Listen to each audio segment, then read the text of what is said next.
Single dad Janitor played a broken violin in the lobby at 2 a.m. Then a music critic stopped in tears. If you're going to haunt a place, at least bring something worth listening to. The voice was whispered, half laughing, almost lost in the hush of marble and shadow. But Elias Ward didn't hear it. He wasn't playing for anyone. It was 2:03 a.m. The great hall of the Hawthorne Conservatory was empty save for the man kneeling beside a rusted janitor's cart. He wore a faded uniform, sleeves rolled just above weathered forearms. A ring of keys jingled softly at his belt as he moved with practiced efficiency until his hand stopped hovering over the mop handle. Instead, Elias reached into the cart and pulled out a worn leather case. He hesitated. The fluorescent lights above flickered once, casting long, pale reflections across the glossy floor. Outside the glass walls, the city was silent, cold. He opened the case. The violin inside was battered, its varnish worn down to raw wood in some places. One of the fine tuners was missing. The strings weren't new, but Elias held it with the reverence of a father cradling something that had once lived. He tucked the chin rest under his jaw and let the bow hover. Then he played. The sound wasn't perfect, but it was real, raw, aching, fragile. The first notes wavered, then gained clarity as his fingers remembered the path. A melody, soft and haunting, rose into the cavernous space. It was not a famous piece. Not Bach, not Vivaldi. It was something simpler, something remembered.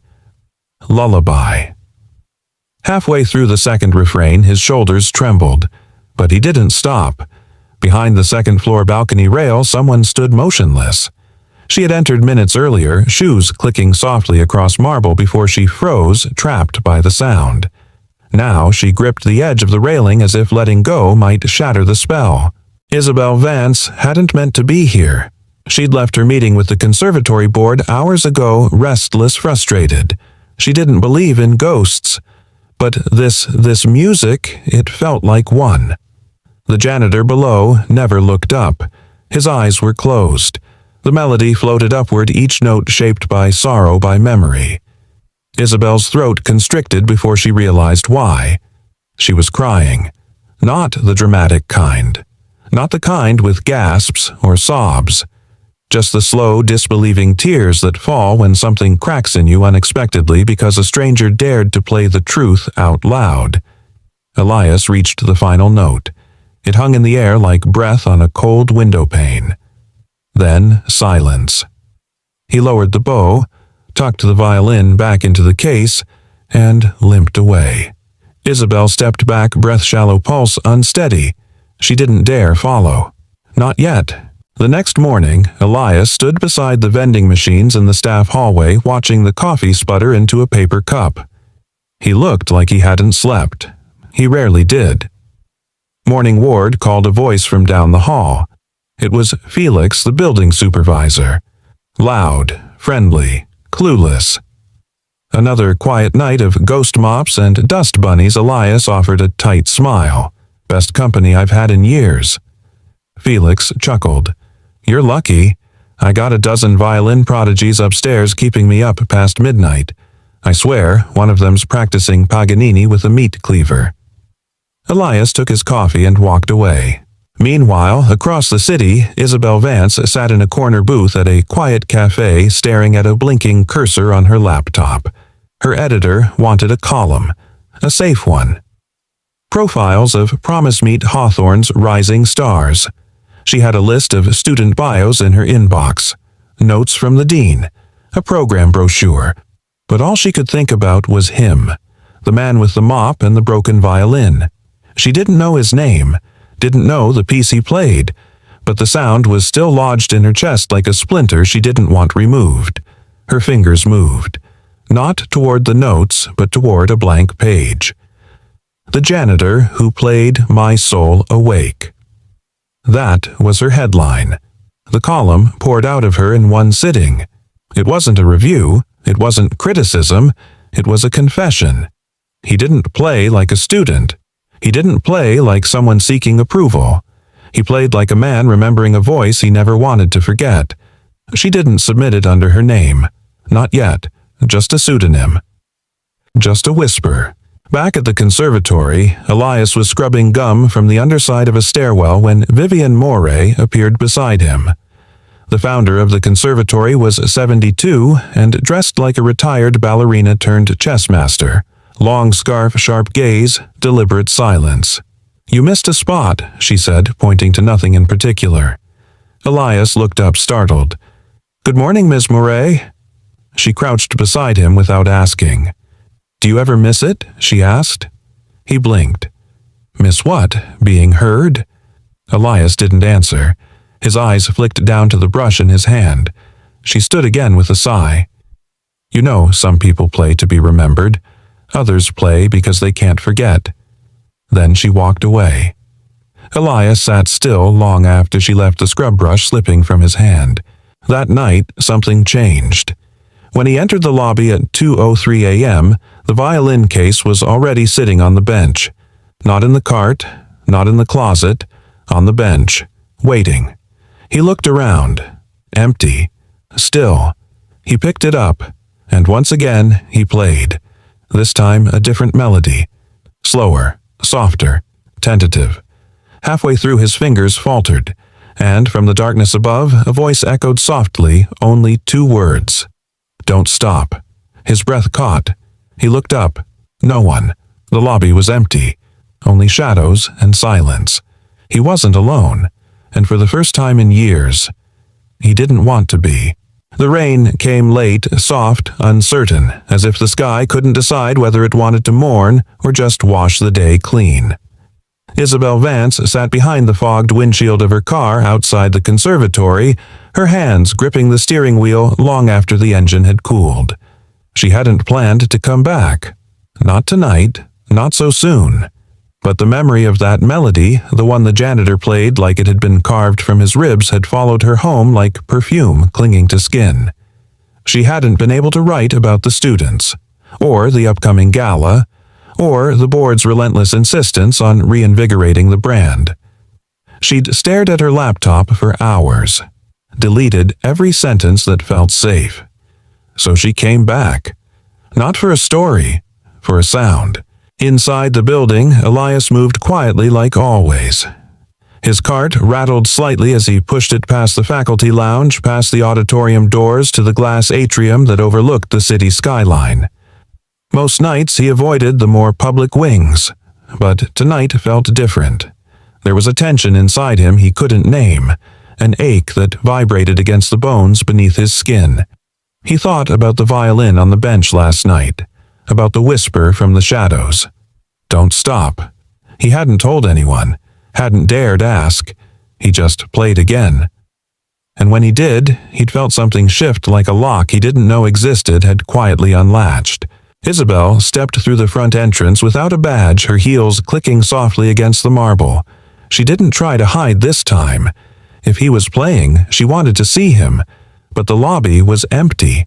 No man. No violin. Just the echo of her own breath. She wandered toward the atrium, the hem of her trench coat brushing against the polished floor. Then she heard it. Not music. A voice. Elias was talking to himself. Or so it would have seemed. He stood near the massive glass window holding the violin in one hand, bow dangling in the other. He wasn't playing. He was staring out at the rain. "I used to think music could keep her here," he murmured. "Like if I played the right song, maybe I could bring her back for just one more night." Isabel froze. She'd sit right there on the rug. Pretend. Conduct me with a plastic straw. Called herself Maestro Clara. A soft laugh escaped him, broken at the edges. "I couldn't play at her funeral. Couldn't even touch the damn thing." He lowered his head. "But some nights when it's too quiet to breathe, I still hear her." Isabel's voice surprised even herself. Maybe she's still listening. Elias spun around. Their eyes met, and for the first time they really saw each other. Not Janitor, not Critic, just 2 people haunted by sound. "I didn't mean to eavesdrop," she said, stepping closer. "I was just drawn." Elias's grip on the violin tightened. You again. You remember me? He nodded once. Balcony. Monday night. Sharp memory. Music doesn't usually make people cry unless it touches something they thought was buried. She blinked. Is that what it did to you? He looked down. I think I've been buried for years. A long silence stretched between them. Then she asked softly, what happened to her? His jaw flexed. Clara, my daughter. He didn't elaborate. He didn't have to. The name landed like glass in a quiet room. I'm sorry, she said and meant it. Elias gave a nod of thanks.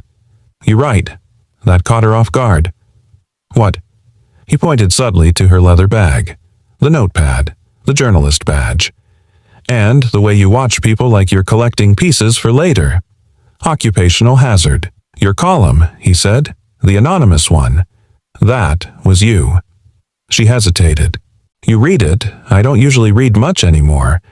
But someone printed it and left it in my locker. A beat. Clara's locker, he added, barely audible. Something pulled tight in her chest. I didn't write it for exposure, she said quickly. I didn't even put my name on it. That's how I knew it was real. They sat across from each other in the empty atrium lounge, the city lights glowing behind them like an orchestra waiting to begin. Elias rested the violin on his lap. Isabel studied the scratches on its body. You ever fix it? She asked. I've tried, he said. But some things are meant to stay cracked. I used to play, she admitted. Piano, Carnegie Prep, trophies, scholarships, the whole thing. He arched an eyebrow. Used to? She didn't answer right away. My sister, she finally said. She was better than me. Violinist, brilliant, brave. She swallowed hard. She died on stage, a seizure, mid-performance. I watched it happen from the wings. The air went still. After that, I couldn't touch the keys, she continued. Felt like the music betrayed us. Elias looked at her, and for the first time there was no mask on his face. Just honesty. You and I, he said slowly, we've both been holding funerals every time we open our mouths. She let out a quiet breath. So, why do you still play? He considered the question, then answered with a voice barely above a whisper. Because if I don't, she disappears. They sat in silence for several minutes. Not awkward, not forced, just real. Finally, Isabel stood. I'd like to hear you play again, she said. Elias looked up. Why? Because I need to remember what it feels like when something is true. He didn't say yes, but he didn't say no. She took that as enough. As she walked away, Elias picked up the violin again, and from behind her the music returned. Not perfect, but honest. And for the first time in a long time, Isabel didn't feel like she was running from ghosts. She was walking towards something that sounded a lot like healing. Elias didn't come in through the front doors that night. He entered through the side loading dock where the snowdrift was shallow and the light was broken. His boots crunched on salt pellets as he moved past the dumpsters and into the hallway like a shadow folding into itself. Tonight felt heavier. He hadn't played in 2 days. Not since that night with Isabel. Not since he saw her eyes soften in the dim glow of the atrium as if his sorrow had mirrored her own. He didn't know what to do with that kind of reflection. The locker room was empty, just how he liked it.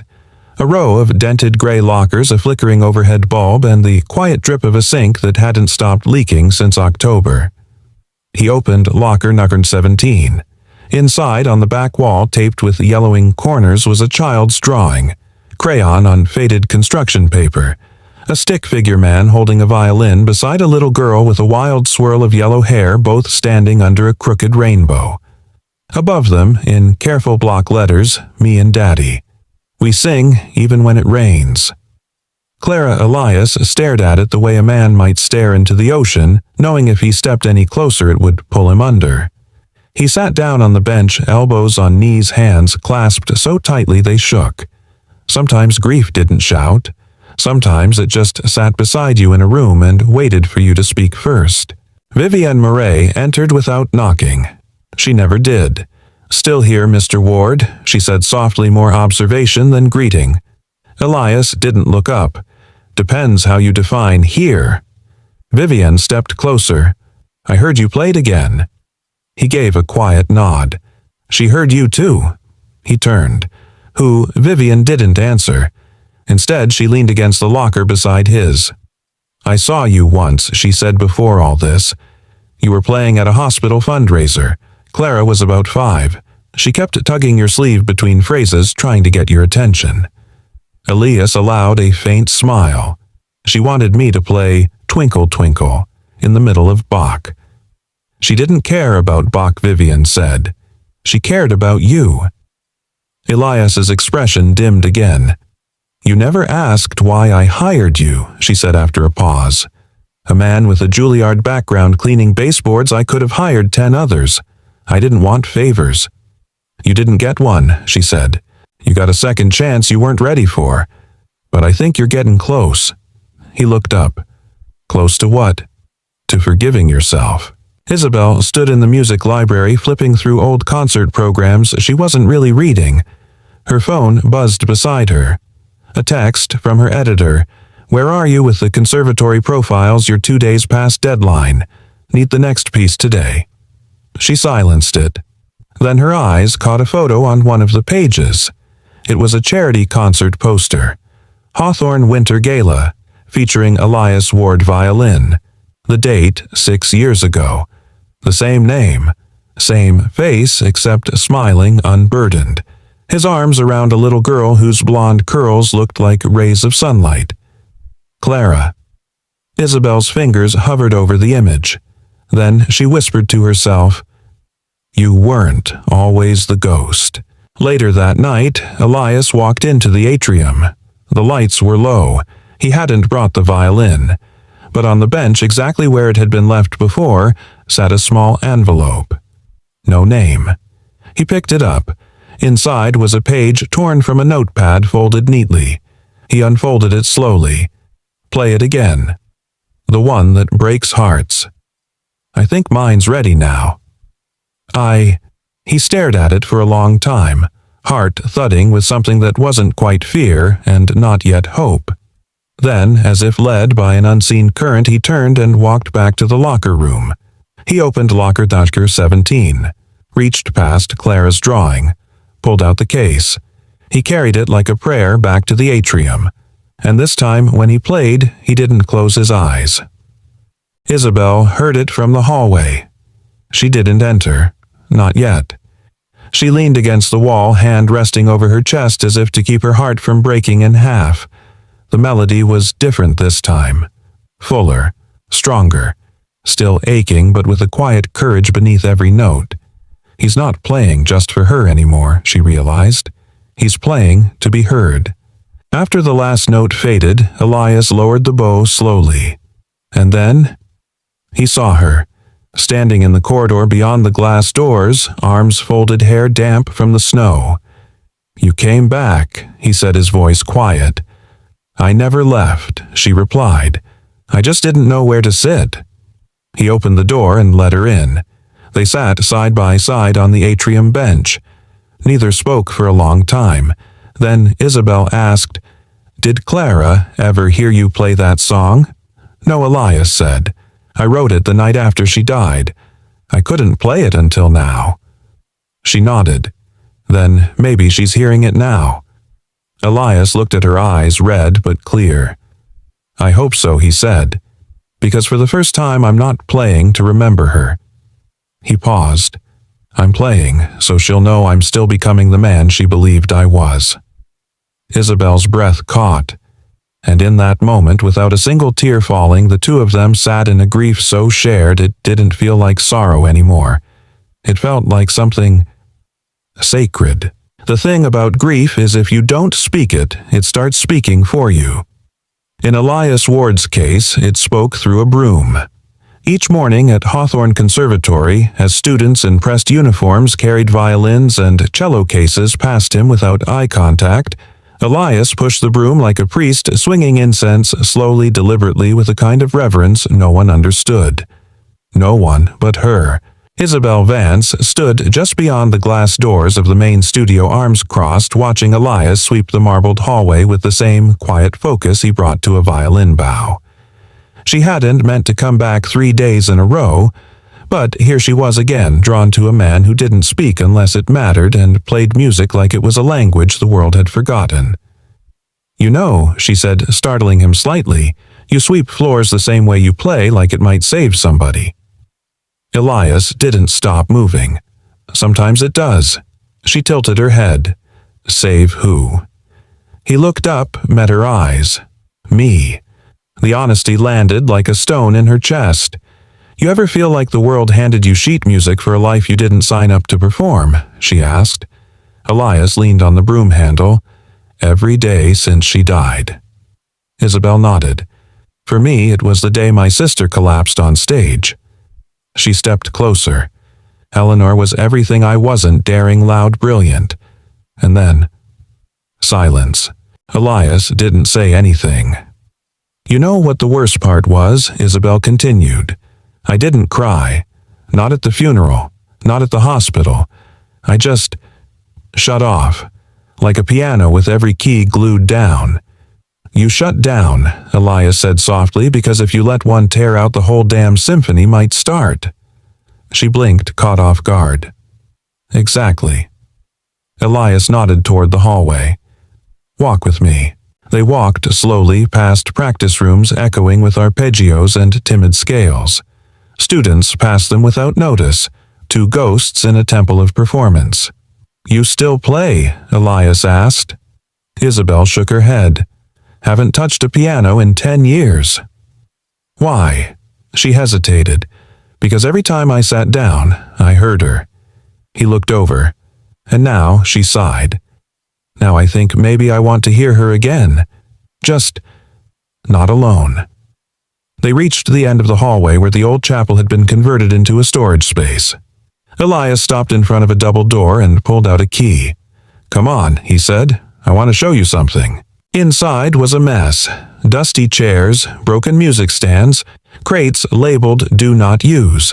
But tucked in the back corner was something unexpected, a baby grand piano.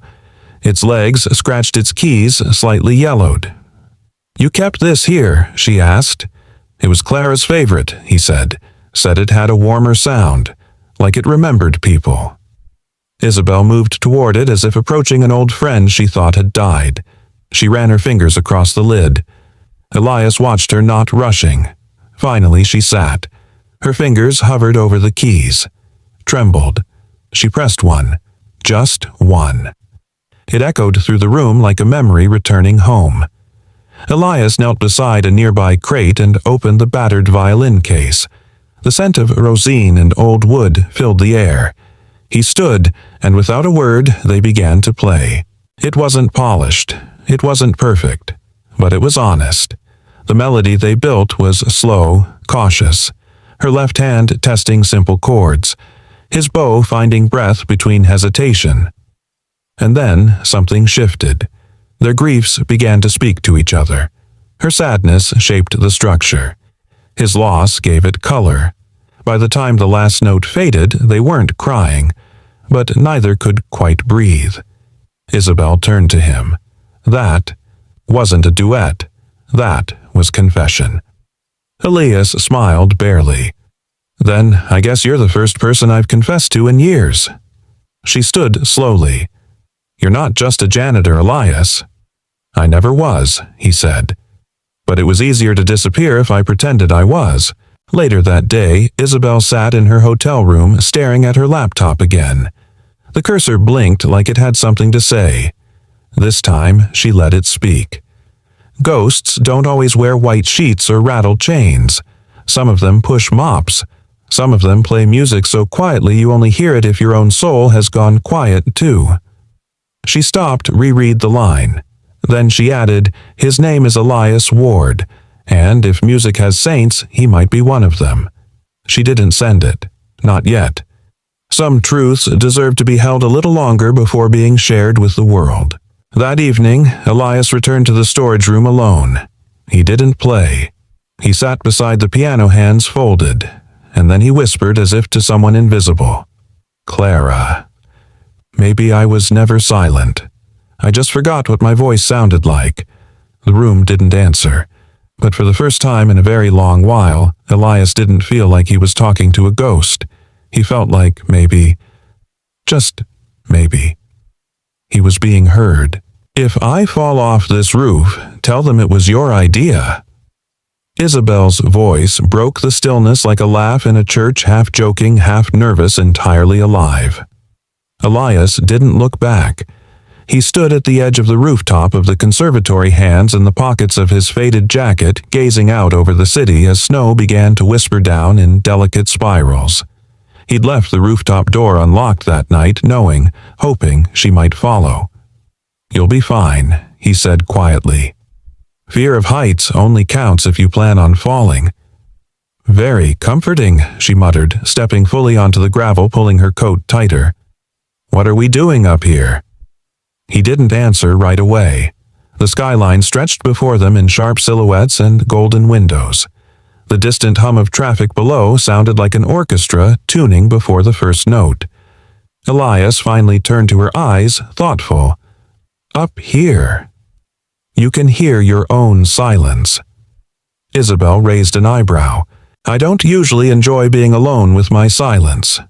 Elias nodded. Most people don't.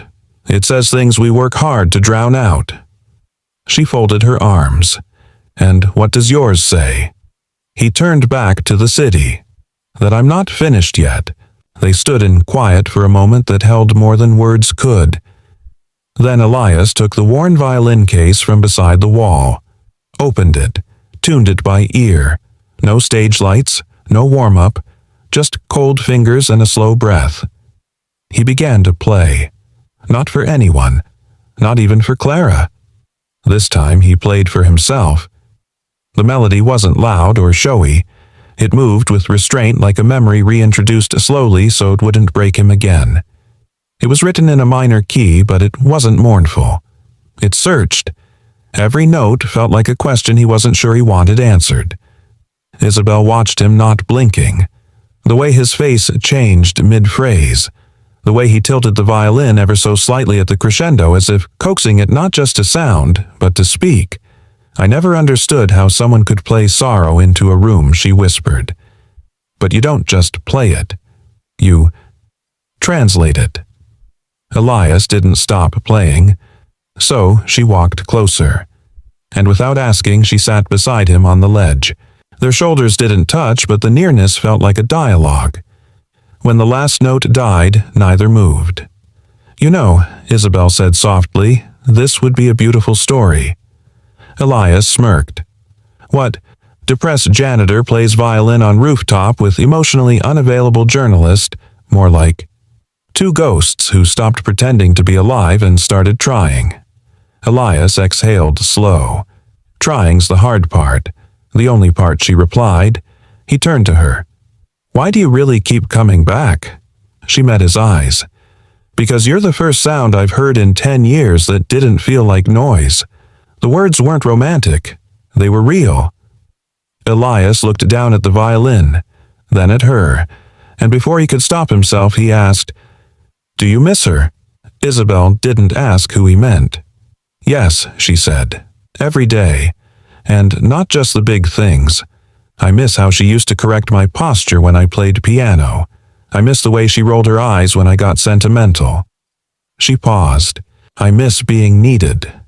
Elias's gaze drifted. That's what grief doesn't tell you. That it's not just loss, it's loneliness with a name. A gust of wind kicked snow across the roof. Isabel shivered. Elias noticed. He stood and shrugged off his coat, placing it around her shoulders. I'm not fragile, she said. I know, he replied, but you're allowed to be cold. She smiled. You're infuriatingly gentle, you know that. He chuckled. Takes practice. There was something in the air now, an ache, yes, but one that vibrated with potential. As if the night were holding its breath for something. You ever think, she said suddenly, about playing again? On stage, Elias shook his head. Not in a place where people clap. Why not? Because I'm not ready for applause. I'm just now learning how to stop hiding. She studied him. You don't hide when you play. That's the only time I don't. They sat in silence again. But this one felt earned. Finally, Elias stood and looked toward the stairwell. Come on, he said, before you catch pneumonia and I end up getting sued. Isabel stood too. What if I told you? I'd like to hear that piece again. Maybe somewhere warm next time. Elias nodded. Maybe. As they walked down the narrow staircase, their footsteps echoed like a soft coda to a rooftop symphony. Before she disappeared down her hallway, she turned back. Elias. He looked up. Do you ever wonder? She asked if music can be the beginning after the end. He considered it. I think music is the beginning, he said. The silence just teaches us how to listen. Back in the empty atrium under the same dim lights where it had all started, Elias stood alone. He looked at the violin, then at the empty bench. He didn't sit. He just whispered, "Thank you, Clara, for making sure I wasn't the only one listening." Then, slowly, quietly, he began to play again. This time, not for her. Not for himself, but for whoever still believed that broken things could still carry beautiful sound. The snow had turned to sleet by morning, harsh, wet, undecided. It tapped against the windows of the conservatory like fingers too impatient to knock. Inside the administrative archives, Isabel Vance stood in a room most people forgot existed. Shelves of dusty programs, grant applications, donor logs, and concert records lined the walls like a library abandoned by time.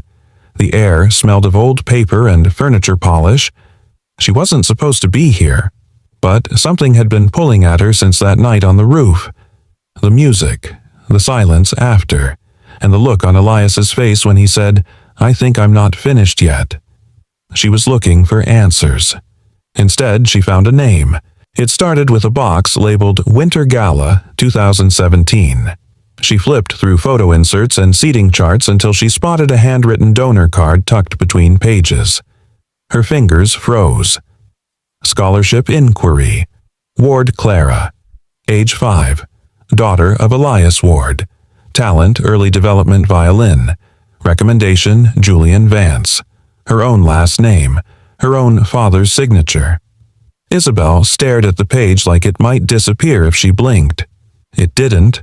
She stormed out of the archives with the paper clutched in her coat pocket and fury burning like static under her skin. The next call wasn't to her editor. It was to her father. Julian Vance answered on the third ring, his voice polished and clipped as ever. "Isabel, I was just thinking about you. Have you finished your profile series? The conservatory board said they haven't seen anything published yet." "Dad," she cut in, "why is your name on a scholarship letter for Elias Ward's daughter?" There was silence on the other end. "Then, that's not something I thought you'd ever see." "But it's true," Julian sighed. "Yes, years ago, before the accident. What happened? I offered Elias Ward a full scholarship for his daughter, private tutoring, future placement, even a potential debut under the foundation's name.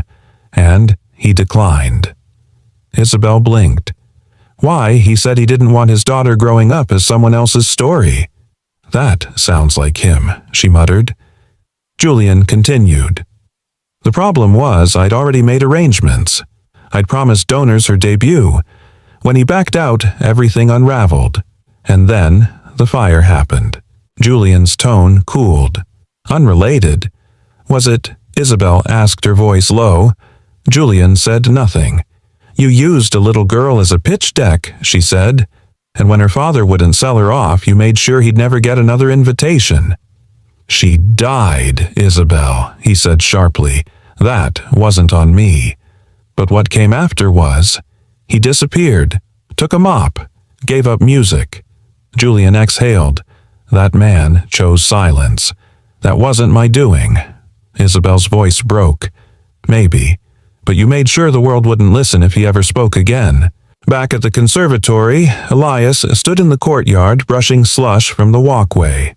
Vivienne Moret approached her cane, tapping gently on the stone path. I saw her, she said. Who, Isabel? In the archives. Elias straightened, looking for what Vivian's gaze softened. A thread she didn't know existed. Sometimes healing leads us into the attic. I'm not sure I want anything she might find, Elias said. Vivian smiled gently. She's not digging for your pain, Elias. She's digging for the part of you you forgot how to believe in. He paused. What if it's gone? It's not, she said. It's just buried under the dust of survival. That night, Isabel stood outside the janitor's locker room, a folder in her hands. She didn't knock, just waited. Elias emerged a few minutes later, wiping his hands on a cloth. Their eyes met. She handed him the folder. You should see this.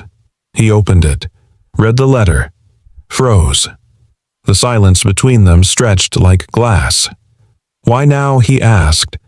Because if you're going to keep playing, you deserve to know what you were fighting against. He looked up. I wasn't fighting. You were running, she said. And maybe now, you don't have to. Elias closed the folder. Do you believe in fate? No, Isabel replied. But I believe in choice. And this time you get to choose how your story ends. He studied her face, and for the first time let the truth rise up inside him without pushing it down. She died believing music was magic, he said, and I let it become a curse. No, Isabel said softly. You let it go silent. That's not the same as giving up. That's grief. He swallowed hard, then finally whispered, I want to play again. Not just at night, not just when no one's watching. She stepped closer. Then I'll help you make them listen.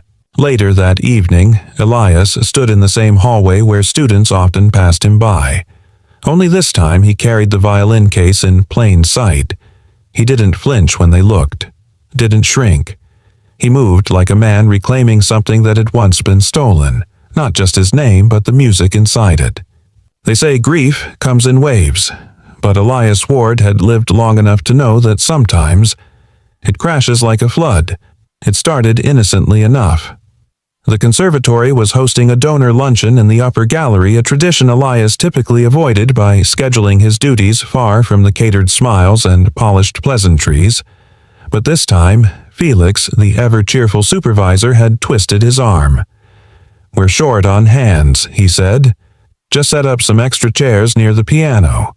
No big deal. Elias had nodded, too tired to argue.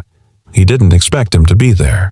Julian Vance stood near the buffet table, a whiskey in hand and a diamond watch glinting beneath his tailored cuff. His laugh, deep, calculated hollow, was unmistakable. Elias froze mid-step. His throat dried, his knees nearly buckled, but he kept walking, set the last chair in place, tried to vanish, but Julian saw him, and smiled, the kind of smile that doesn't reach the eyes, the kind that remembers how it felt to win. Ward, he said loudly as if recalling an old joke, still pushing chairs instead of sonatas. The room quieted a notch. Just enough. Elias straightened, still cashing checks off other people's talent. Julian's smile tightened. You always were a difficult man, Julian said, stepping closer. But I'll give you credit, you know how to hold a grudge. This isn't a grudge, Elias replied, voice low. It's a memory. A poor one, clearly, Julian sneered. I offered your daughter a future. You turned it into an epitaph. The words landed like a slap. Elias saw white. His hand clenched into a fist before he knew what it meant to do. For a second, just a second, every ounce of pain he'd buried screamed to rise. But then, a voice behind him. Elias, Isabel, standing just outside the archway. Eyes wide, breath held. He lowered his hand. Julian looked between them, laughed. Well, well, I see the journalist inherited your taste for damaged things. Isabel stepped forward and slapped him. The sound echoed through the marble like a cymbal crash. You lost the right to call yourself my father the moment you turned a grieving man into your scapegoat, she said, shaking. Now get out of his way. Julian stared at her. Then at Elias. Then, like every coward cloaked in power, he turned and walked out without a word. Elias left the event minutes later, not waiting for applause or apologies. He found himself in the old music room, the one with Clara's favorite piano. His hands trembled as he reached for the violin. But when he lifted the bow, his fingers wouldn't move. He stared at the strings, at the scuffs on the wood, at the place where Clara once put stickers of stars and hearts to make Daddy's violin pretty again, and he cracked. He dropped the instrument, sank to the floor, and wept. The kind of weeping that steals the breath, that splits the ribs, that makes you beg the ceiling for answers you no longer expect. "I was just trying to protect her," he whispered to the floor. "I didn't want her to be used. I didn't want her to become them."